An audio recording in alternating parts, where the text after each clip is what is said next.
Good evening. The Half-Life 2 Beta. What is it? What would it have been like? And would it have been better than the Half-Life 2 we actually got? It's an argument that has been roaring among nerds like me in the Half-Life community for almost 20 years now. Even just the term Half-Life 2 Beta is a bit controversial in its own right. There technically is no one neat Half-Life 2 Beta build that leaked back in 2003, but rather a giant avalanche of scattered, unsorted server files from all kinds of different periods in the game's long development cycle. This is why certain pockets of the community have for 2 decades maintained that these files should be dubbed the Half-Life 2 leak, and not a Half-Life 2 beta. Right as they may be, the term beta seems to have stuck. I suppose it's simply catchier and cooler sounding. Today, however, I don't want to just talk about the beta leak as you might have seen me do in the past. I want to talk about something a little bit more specific. The creative souls who have tried to finish it. Over the last 2 decades, there have been so many people that have set out to recreate the elusive Half-Life 2 beta. Dozens of projects by dozens of teams across the globe, all trying to answer, what would this iconic game look like if it had been finished in that otherworldly, nascent form we've only seen in the concept art. Some of these projects I've never gotten around to trying before. Others I haven't touched in what feels like a lifetime. And each of them actually stand to teach us a surprising amount about the game's history. So today, I want to explore some of the different projects that have emerged from the Half-Life 2 beta modding community. And I want to figure out just how different were the original drafts of this game, and has anyone actually gotten close to resurrecting the Half-Life 2 we almost got?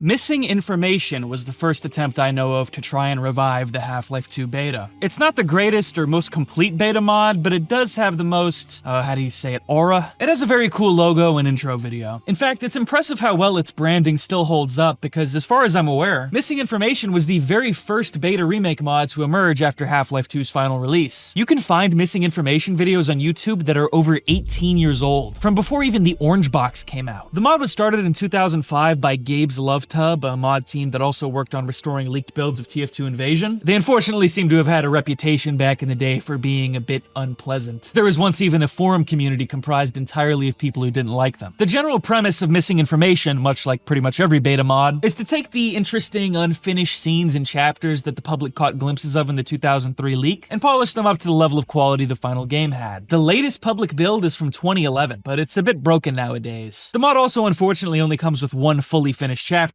that being the Hyperborea. Before it was a piece of the story in Portal 2 and Episode 2, the Borealis or Hyperborea was originally planned as a location you would visit in the early drafts of Half-Life 2. And rather than being a time-traveling aperture science experiment that the future of humanity depended on, it was simply a typical research ship belonging to the Combine. The wiki states that Valve began work on the Borealis in 1999, a mere 6 months after the original Half-Life released. It was one of the earliest planned pieces of Half-Life 2's story, and as such is one of the most well-known scrapped locations found in the quote-unquote beta. Early on in development, the Borealis was planned as the original opening chapter of Half-Life 2, but Missing Information shows us a version from later in development, taking place more toward the middle of Gordon's journey. In this iteration of the story, after destroying the air exchange facility, Gordon would have escaped to a coastal shoreline and taken a tugboat to eventually reach the Hyperborea ship. This is where Missing Information picks up, with Gordon's perspective resuming outside the fabled vessel, carrying an ice axe in hand. Climbing aboard the side of the ship, we meet up with an engineer named Odell. This guy has a weirdly interesting history. He was something of an earlier iteration of the Odessa character, and even after the Hyperborea ship was cut, Valve tried to keep him around as a character you would have encountered in the canals. Because of his orange jumpsuit, some people even speculate that he later inspired the Russell character in Half-Life Alyx, and his voice lines were also recorded by Half-Life 1 and 2's lead writer, Mark Laidlaw.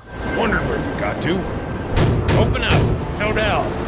Opening a small locker, we get our hands on a new weapon, a flare gun that we'll later be able to use to light enemies on fire with. It's good fun. After Odell pries his way into the ship, it becomes clear something is wrong. Rather than being greeted by anyone, we instead come across ship crew who have been massacred. These are unique character assets, Borealis workers who have Combine insignia on their back. I didn't understand this as a kid, but the idea is that these ship workers were double agents for the Resistance. And by the time we arrive on the ship, their cover has been blown and the Combine have begun massacring them. Odell was apparently hoping to meet up with a crew captain on the ship named Johansson, but the captain is nowhere to be found, most likely disposed of with the rest of his team. We make our way into a radio room and receive a message from Kraken Base, another research base controlled by the Resistance. It was essentially an earlier, underwater version of Black Mesa East from the final game. Hyperborea, come in please. This is Kraken Base. Do you read?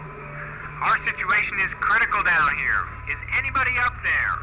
We are in serious trouble. Poor bastards. With things on the ship as dire as they are, Odell tells us to make our way to the other side of the ship and find a submarine, so we can escape to Kraken Base together and see about helping them. There's something endearing about these cute little animations of Odell descending the steep stairwells of the ship, or welding doors open for us, a bit like the Marines in Opposing Force do. Another item we get our hands on here is the fire extinguisher, which is a novel asset and idea, but if we're being honest with ourselves, Half-Life 2 is not any worse off for scrapping it. Since we have a pistol and Odell doesn't, he sends us ahead to clear our way through the tense, lonely, and slightly claustrophobic ship. Making our way past more dead crewmates, we eventually encounter Combine soldiers, sporting these Killzone-esque Beta-inspired designs and carrying the XM29 OICW. It's a bulky, earlier version of the AR-2 based on a real prototype weapon by H&K, and a certified Beta classic. Unfortunately, its alt-fire green scope mechanic is pretty hideous. You can't let them take control. If the ship makes its course, Kraken Base is done for.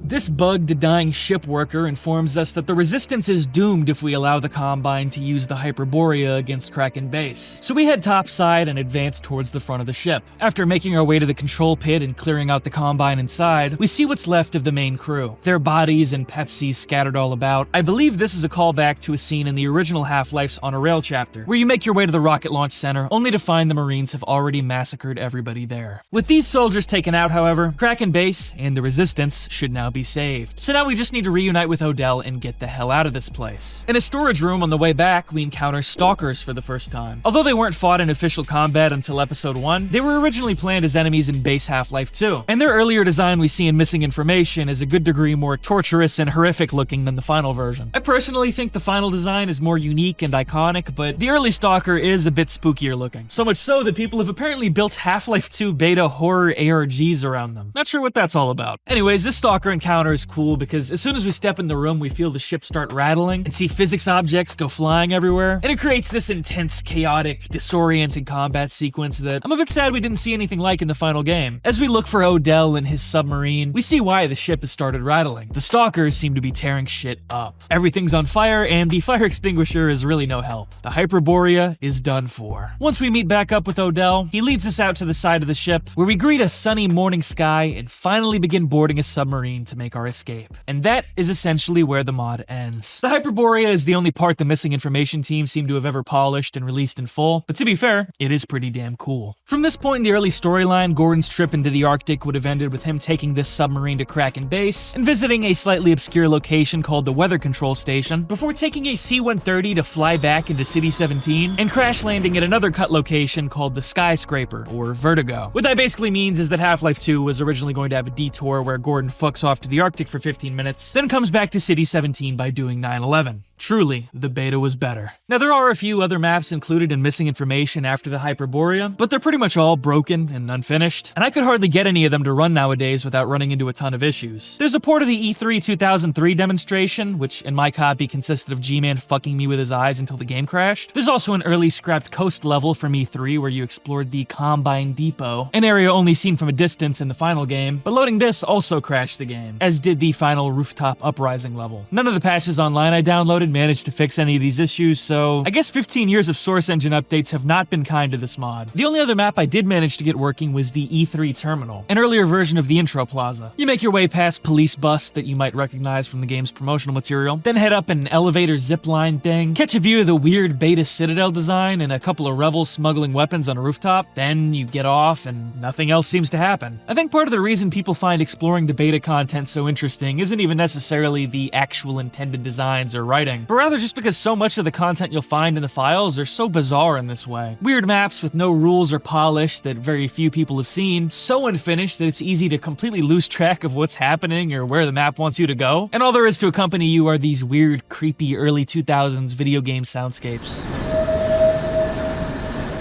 It doesn't seem to show up anymore, but Missing Information even used to stamp this big, intense-looking red label on your screen whenever you loaded an unfinished map, warning you that what you're playing are stolen Valve files not meant for the public's eyes. It's also interesting to see how many of these ideas wound up being repurposed by Valve later on, the Hyperborea becoming the Borealis, or Odell becoming Odessa, etc. And since Valve showed levels like the Borealis off extensively in magazines and press releases before the game came out, I imagine some players back in the day just found it cathartic to finally experience the levels Valve promised but never delivered. Even today, it's just refreshing to get another taste of classic Valve's amazing trademark atmosphere and setting design. Anyways, regardless of how much missing information served as a gateway to the Half-Life 2 beta mythos, and helped fan the flames of a fervent generational love for Half-Life 2's history, Valve has almost always been semi-hostile to beta content, and Gabe's Love Tub may be the biggest victims of this. Despite missing information being among the first games ever accepted via Valve's Steam Greenlight system, and even still having a reserved store page to this day, the mod has been denied an official Steam release. In 2021, 6 years after Valve initially accepted the mod to release on Steam, apparently Steam support changed their tune and told Gabe's Love Tub their game was disallowed from Steam for using illegal content. Now, Valve has no obligation to allow stolen material or really any material on their platform if they don't want to, but stringing these fans along for the better part of 10 years and then slamming the door in their face just seems a little bit cruel to me. Especially when nowadays they evidently have no problem showing off or talking about all this quote stolen material in their own official documentaries. They also recently shut down a highly anticipated Counter-Strike mod 8 years in the making on a whim. What can you do? Missing Information is supposedly still in development, but the team behind it have been silent for over 4 years now, so I wouldn't get my hopes up for a full release anytime soon. Regardless though, the mod was a big part of my childhood, so I figured it wouldn't be right to do this video and not pay respects to what is, from what I can tell, the OG beta mod. It was really disappointing to learn that this fragmented series of levels I played in elementary school is still all that exists of the mod though. There's obviously a lot more that leaked back in 2003 than just the Borealis levels. So what's out there today? For an impatient beta fan who's desperate to see the bigger picture of the real, raw, original Half-Life 2?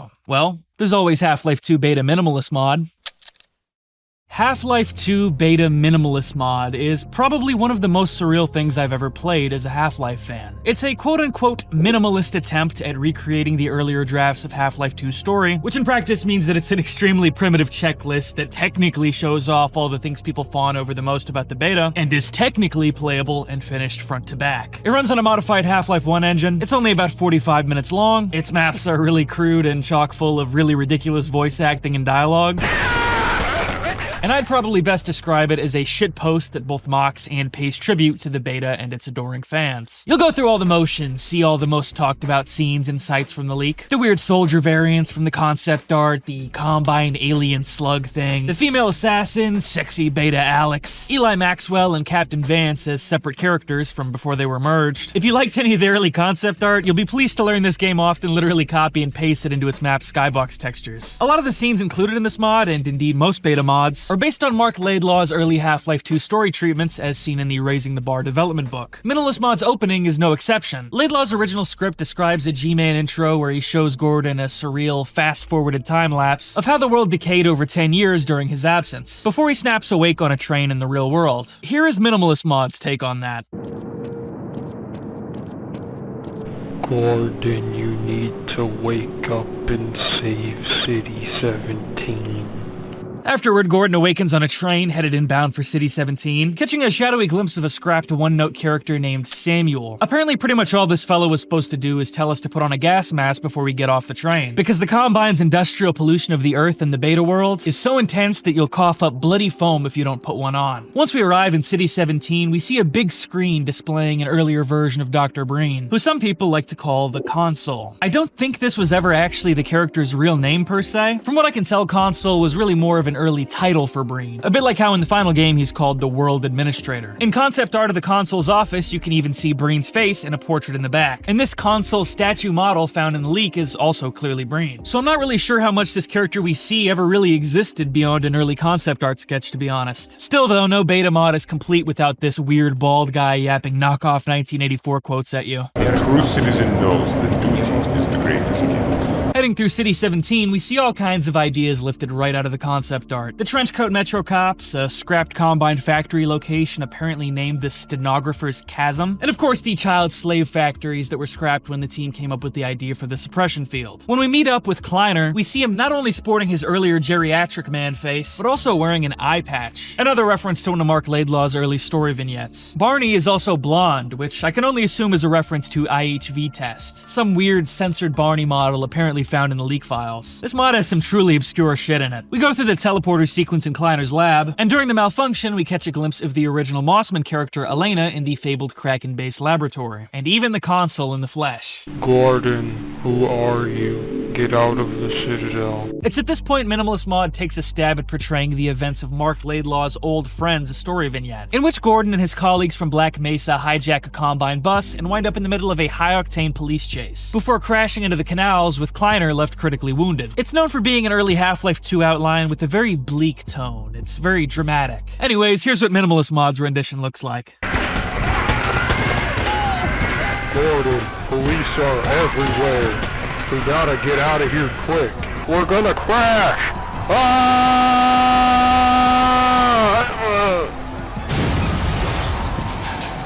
After Barney crashes the bus, we ride jet skis through a canal with him until he unfortunately crashes for a second time.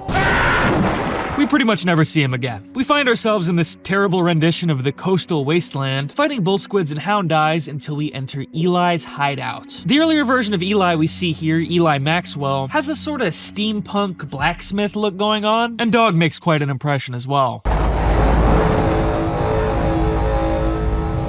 Eli's purpose in this version of the story is also quite funny. As told in one of Laidlaw's stories, he was to take the player aside in his hideout, sit them down, and literally narrate what happened between the games in an extended cutscene, while a slideshow with images of the 7-hour war played from a projector. Gordon, Earth was bright and shiny until that one day when the aliens invaded. The Combine put a citadel in the middle of New York. We shot the Citadel, but it didn't die. The creator of Black Mesa surrendered Earth after 7 minutes. Now they have filled our streets with air and green skies. We must fight them, Gordon. Right after the presentation ends, Eli abruptly gets sucked into a portal storm, and we teleport to Ravenholm's scrapped docks, which were seen in E3 2002. Grigori gives us these stupid saw puzzles to jump through, and this is also where I found out this mod has no autosaves. Fuck!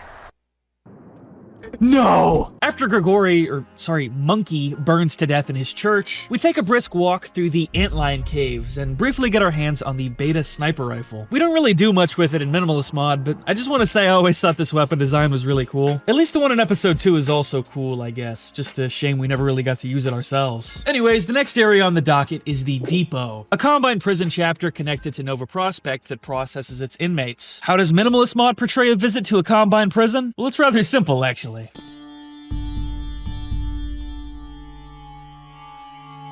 Gordon, you are in prison. After that, we get on another train to the Air Exchange, the main source of the Combine air pollution that's ravaging Earth's atmosphere, and meet Captain Vance, the other character Eli Maxwell merged with to bring us Eli Vance. Captain Vance was supposed to be the leader of a faction called the Conscripts, basically the remnants of Earth's military forces that were assimilated by the Combine after surrendering at the end of the 7-hour war. Despite nominally working for the Combine, Vance was supposed to be secretly aiding the resistance. A bit like the Borealis workers we saw in Missing Information, waiting for the day an uprising would begin so he could finally turn and lead his men into battle against the Combine once more. Gordon, where is my daughter? She needs to come home. It's kind of weird to me that Alex was meant to be Captain Vance's daughter and not Eli Maxwell's. I guess the implication is that Alex's mother must have been black instead of Asian originally. But then again, some of the early models we've seen of Alex almost make it look like they at one point intentionally tried to make her look whiter. Maybe it was to make the two look more related? Your guess is as good as mine. Either way, I'm glad we got the design we had in the end because this version of Alex looks weird as hell. We shatter the core of the Air Exchange, which kind of just looks like a texturing error, beginning the process of bringing clean air back to Earth and signaling the humans in City 17 to begin the uprising. Oh, and we lose Captain Vance in a pretty spectacular death scene. Gordon, that dropship's coming right for us. In the final arc of Minimalist Mod, we meet up with old mate Odell aboard his tugboat. Then we immediately get off the tugboat onto the Borealis, which is somehow even smaller than the tugboat, and then promptly escape the Borealis on a submarine, technically picking up where Missing Information story left off. There's also this ridiculous cutscene of our weird-ass Gordon character wiggling around on the submarine while Triage at Dawn plays. When we arrive at Kraken Base, it turns out Elena Mossman sabotaged the place by calling the Combine to come clear it out with stalkers. And she's now escaped to the Citadel, having been a double agent just like the Mossman in the final game was. She never gets a redemption arc like Judith did though. After escaping Kraken Base in a second submarine, we abruptly fade into this huge Arctic battle zone with tanks, shooting down gunships with a rocket launcher. I believe this is supposed to be a rendition of another one of the game's early story treatments, the conscripts march on the weather control facility, a somewhat obscure scrapped location with a similar purpose to the air exchange. Once we take care of the gunships, we meet up with Beta Alex for the first time. To get to the aeroplane. Minimalist Mod's depiction of the weather control dome is pretty laughable. We never saw any concept art of this place, but I have a feeling it wasn't meant to look like a big concrete hamburger bun. Anyways, we board the airplane with Alex, and you know what comes next. We crash land into the skyscraper from the scrapped Vertigo chapter, leaving Alex gravely injured. Gordon, I'm hurt. Can't move. Go on without me. Find my father. There's an emergency bunker near the inner gate. He's in command there. Tell him that Now, unlike most lines heard in this mod, this is a real voice line found in the leak. Do notice that she's asking us to go find her father, Captain Vance, even though he's supposed to be dead. This is because his death scene earlier with the dropship was completely made up by the mod authors, which really only makes it all the funnier. After taking a very convenient elevator trip down to the city rooftops and clearing out some more beta stalkers, we descend onto the streets to meet up with the rest of the rebellion. Get your free TVs! Since the last time I mentioned the free TVs meme in a video, Valve actually released a recovered copy of the lost SIGGRAPH demo it originates from, which is quite neat. I suppose modern Valve isn't all bad. We meet up with the conscripts who are trying to rescue Captain Vance from his bunker. That death scene they added in earlier really fucks up the story, huh? We also encounter the Cut Hydra enemy, since it was in one of the famous E3 trailers and looked cool. And although this scene looks terrible, I am slightly impressed they managed to stage it in the Half-Life 1 engine at all. We breach the outer wall and enter the early Citadel, which is pretty cool in the concept art, but in Minimalist Mod basically resembles a liminal space public bathroom. And it's here we have our final showdown in the console's office. Honestly, not a terrible recreation, all things considered. At this point, Minimalist Mod gives you a choice to either fight the console or side with him. I think this scene is meant to be based on this concept art where we can see Elena holding Alex at gunpoint. I have no idea what the console is tapping on or why Odell is here. If you press the red button to join the evil Combine, the console is delighted to have you. If you press the green button to fight for the future of humanity, you get the dramatic reveal that the console is actually an augmented slug freak who you now have to fight. It's really weird to me that Valve couldn't get this idea of Breen being a slug out of their heads. It's an idea that apparently persisted even after Half-Life 2's release into the development of Half-Life 3. Once you kill the console once and for all, the British voice of a developer thanks you for playing his mod, as everything fades to black and Minimalist Mod comes to a close. I recommend trying this mod out yourself if you get the time. It's more entertaining than I can give justice to. The way it's written and acted out reminds me of those old Half-Life Full Life Consequences videos. It also does genuinely offer something no other mod really does. Not just a scattered bunch of cut concepts, but a surprisingly comprehensive attempt at telling the full story arc of early Half-Life 2. Even if it is silly and takes its own creative liberties. Somewhere buried deep within this shitpost is the ghost of a different Half-Life 2. Minimalist Mod is essentially a surreal, self-aware, and absurdist parody of the online Half-Life 2 beta culture, stringing up all these beloved ideas to show you how little they really mean on their own. And it's also clearly taking the piss out of beta mods in general. A punchline about the long list of Half-Life 2 beta mods that never get finished and stay in development hell. It gives it a funny mythology. Half-Life 2 Beta Minimalist Mod, the only Half-Life 2 beta mod ever completed. Getting back to a more serious note though, there are two mods I know of that are genuine high-effort attempts at building a new campaign out of the ideas from Half-Life 2's early development. The first is Raising the Bar Redux. Now, I would talk more about RTBR, but its creators appear to have banned me from their Discord, which I'll take as a sign they don't really want me covering their mod. The second Big League beta remake is Dark Interval, which has been in development for over 15 years now. Dark Interval originally began development on April 10th, 2010, and was created by C. Voxulary, who, from what I can tell, is a respected and talented modder in the Half-Life community. I've played some of his other mods before, it's clear from them that he meticulously studies these games. But it seems Dark Interval is C-Vox's magnum opus, and it might even be the best beta mod I've ever played. It took me around 4.5 hours to finish it, and by the end it left me genuinely stunned. It's the first mod that's given me a real taste of what a completed Half-Life 2 beta might have felt like, something I've been yearning for since I was a kid. It makes an awesome first impression. The mod's main menu is a very snazzy rendition of the iconic menu the game originally leaked with back in 2003. It also takes its name from the ambient track that plays during the final scene of episode 2. When you think about it, the name basically just means a dark time, so it's pretty fitting for a more dramatic, dark and gritty take on the Half-Life 2 world. The campaign itself begins in a dream sequence set in the Arctic, before we wake up out of a cryostasis chamber back aboard a ship called, you guessed it, the Borealis. In Dark Interval, the Borealis is simply a Combine research vessel that seems to have a bit of a headcrab problem, but the mod does also seem to play around with the idea that the ship may still have time-shifting qualities like they planned in Half-Life 3, which makes for a pretty trippy and meta intro. There's quite a lot of great atmosphere here, and it's genuinely fun to use physics props and flares to clear through puzzles and enemies. Once we meet up with our good old friend Odell, he helps us sneak off the ship into City 17. Boarding the docks of the city, things start getting more familiar. We see cremators carrying their flamethrowers, or immolators, and Barney picks us out of the crowd of citizens. The voice acting in this mod is also pretty good for what it is, but I can't help but notice Barney does kind of sound like a South Park character. Still, have to meet my beating quota.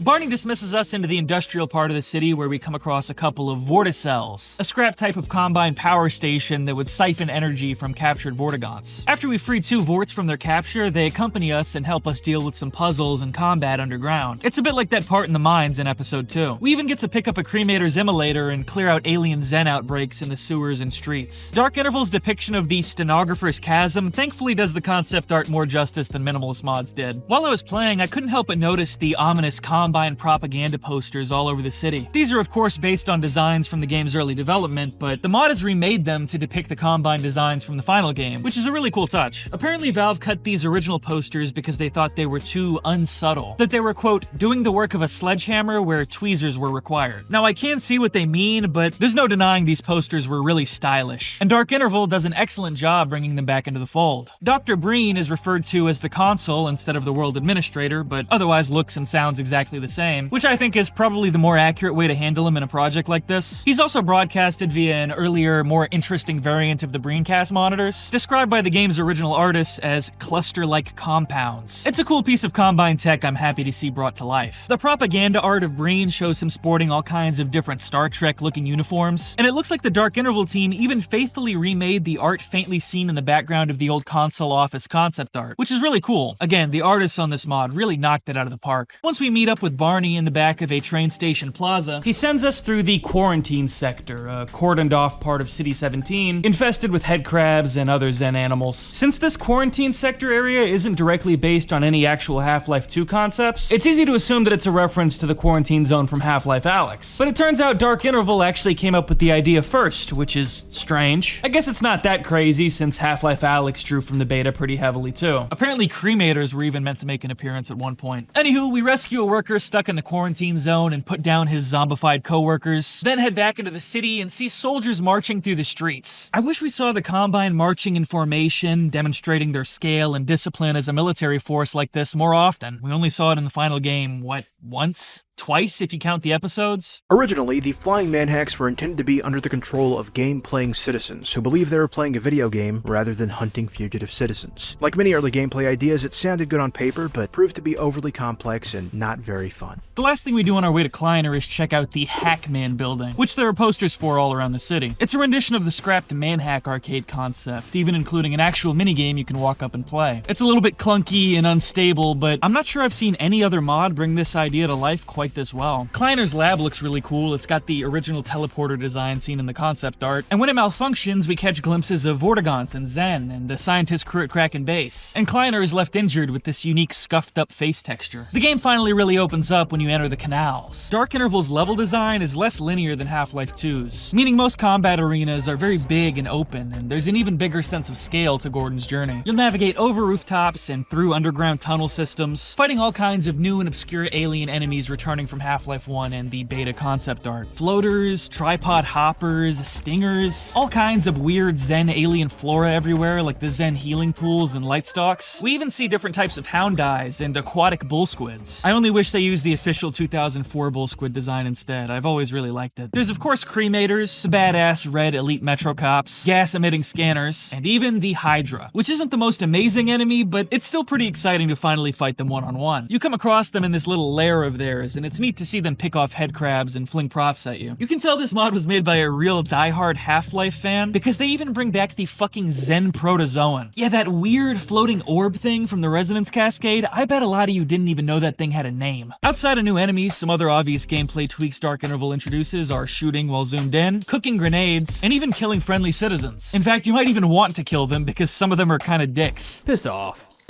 The mod addresses a lot of reservations Half-Life 1 purists had about Half-Life 2. It alters the gameplay to be more open-ended and maybe a little bit more skill-based. Between that and all the Zen stuff everywhere, Dark Interval definitely feels more tied to Half-Life 1 than its real sequel does. It's obvious there was great care put into making all the visuals in this mod feel authentic. The ramshackle rebel hideouts you come across especially feel like believable parts of the Half-Life 2 universe. Furthermore, it's really cool how much the mod humanizes the citizens. There's this brief run-in you have with a set of rebels living in a cove led by this guy in a fisherman hat, and you see people in their kitchen preparing head crabs to eat. If you see any buckets standing under blue bubbles, don't knock them down. They're for collecting drinking water.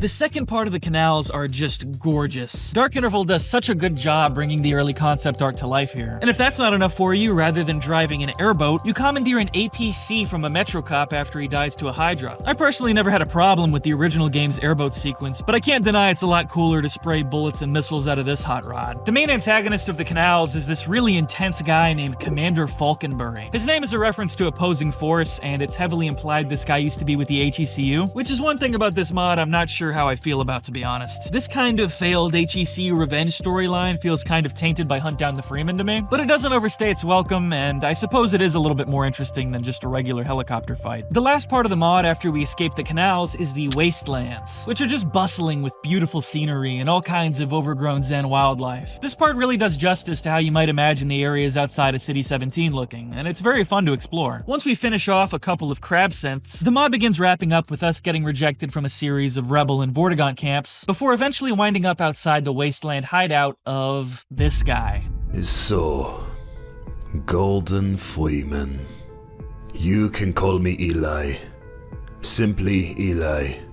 No second names, no monikers, no inquiries. This is an interesting way to handle Eli's character being split. This guy's name is Eli, and he has dog with him, but he's a completely original design with a face that more closely resembles Captain Vance's. I think the mod is reveling in confusing the player here, which is interesting. Eli's custom model is probably the most out-of-place looking asset in the entire mod, aside from maybe the restored cut female citizen head. It doesn't quite look like Half-Life 2 to me, but it is close. It feels like a character out of some other mid to late 2000s game, maybe Killing Floor. Eli's base setup here is pretty fascinating too. You can look around and find all kinds of little bits of world building and lore laying around, and I think they did a good job of bringing the moody concept art to life here. Everything ends on a very strange note. You take your HEV suit off and sleep overnight here at Eli's place. You wake up and catch him messing with your stuff, and he even gives you a slideshow like in Minimalist Mod. The Dark Interval team actually did their best with it though. There's some nifty visuals of head crabs in the real world and Breen on Joe Rogan or something. After a gravity gun tutorial, a portal storm randomly appears and sucks us into it, and that is where the mod ends. Despite the abrupt ending and being unfinished, this mod has some moments where it genuinely borders on capturing that golden age Valve magic. If you're looking for beta atmosphere, this mod delivers. It's got great skylines to admire, a great soundtrack, distinct and moody lighting. It feels like early Half-Life 2. It has that brooding, oppressive atmosphere. It's impressive that it doesn't rely on some of the more obvious beta cliches. No flashy stormtrooper Metro cops or 1984 bald guy, no sexy skin suit Alex, hell, no Alex at all so far. And even as someone who thinks Half-Life 2 is the best game in the series, I think there may just be some things that Dark Interval does even better. Seavox has been at this for a while, and it shows. Even if we never see what comes of missing information, as far as I'm concerned, Dark Interval has stepped up and snatched the torch. And what they've done with it so far is just fantastic. So I encourage you to go join the Dark Interval Discord and go show the mod some love and support. I can't recommend the thing enough. This is the one beta mod I really want to see finished. But there's really so many more out there. I could go on, I really could. I've only scratched the surface with this stuff. There are so many mods I simply don't have the time to analyze. Terminus, Coterminus, Cremation, the Axle Project, Hyper, Beyond the Bar, Project City 17, Insolence Build 2001, the countless Gmod maps based on the beta. There is so much. And I'm sure plenty of them have their own unique quirks and charms that make them worth playing, but this video is already way longer than I meant it to be. So for now, that's where this journey is going to have to end. Of course, course, if you want only the most legitimate beta experience, the most authentic thing you can do is go check out the original 2003 files, which have been touched up and maintained by modders for the last 20 years in what's referred to as the Half-Life 2 Beta mega build. This is pretty much the root of everything. A mega patch of the original leaked files from 2003, repackaged with all kinds of fixes and even carrying an entire leak modding scene of its own. It's inconvenient to download, it's hosted on an ancient Russian website, it's got a huge file size, it crashes all the fucking time, it's illegal, and it isn't even anything remotely resembling a coherent experience. If you want to play it, you will pretty much just be loading scattered unfinished map files through the console. But it is the most authentic way to explore the Half-Life 2 beta today. And the people behind it have updated it as recently as a few months ago. In fact, I think in a way the unfinished jankiness is one of the main appeals of the beta and what draws people to make projects like these. People view the leaked files as a more indie, unsanitized, purer vision of the project, and it inspires them to be creative and make their own indie projects too. One multi-billion-dollar game company's trash is another autistic teenager's treasure. But hopefully with the 3 mods I've shown you today, I've given you a good taste of what the beta modding scene has to offer. Aura and cool vibes, memes, and genuine masterpiece tributes to one of the greatest games of all time. And speaking of tributes, regardless of whether you're a feral freak like me who defends the final game to an unhealthy degree, or you're this guy on Reddit cosplaying as the beta gas mask citizen, we should all be able to come together to say rest in peace to Victor Antonov. His work on this game was nothing short of legendary. I don't think he ever knew how much he and his designs inspired all of us. Thank you to C Marty for helping out with this video. Thank you for watching. If you want to see videos like this more often, you can help by subscribing to the channel and supporting me on Patreon. But other than that, I hope you enjoyed and have a good day.